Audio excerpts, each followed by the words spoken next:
जनतेच्या हक्काचा बुलंद आवाज।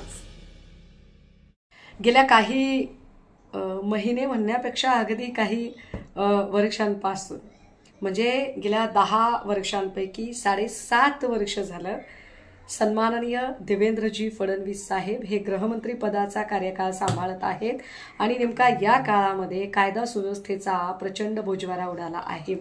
पुण्याचंच उदाहरण बघायचं झालं तर पुण्यामध्ये प्रचंड गुंडागर्दी वाढली आहे। कोयता गँगचा हैदोस चालू आहे। 2-4 दिवसांपूर्वीच पुण्यातल्या एका पोलीस अधिकाऱ्यावरच कोयता गँगने कोयता चालवण्याचा अत्यंत भयंकर प्रकार घडला। तर काल अत्यंत गजबजलेल्या परिसरामध्ये आंदेकर गँगच्या आंदेकरवर गोळ्या घालण्याचा थरार पुणेकरांनी अनुभवला। याला काही तास उलटत नाही तोच पुण्याच्या दुसऱ्या एका भागामध्ये पुन्हा कोयत्याचा हल्ला झाला। तर त्याला काही तास उलटत नाही तोपर्यंतच येरवड्यामध्ये पत्नीवर पतीने कोयता चालवला।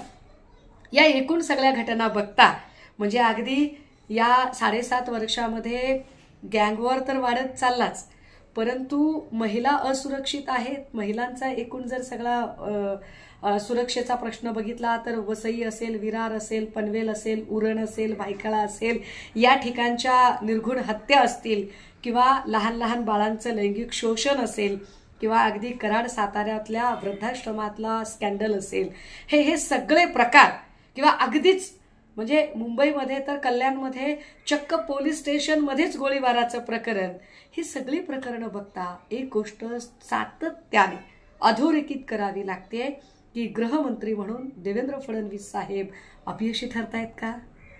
हा राजकारणाचा मुद्दा नाही, हा राज्यातल्या कायदा सुव्यवस्थेचा प्रश्न आहे की राज्यातली कायदा सुव्यवस्था हाताळण्यामध्ये गृहमंत्री महोदय सातत्याने अपयशी ठरत आहेत का?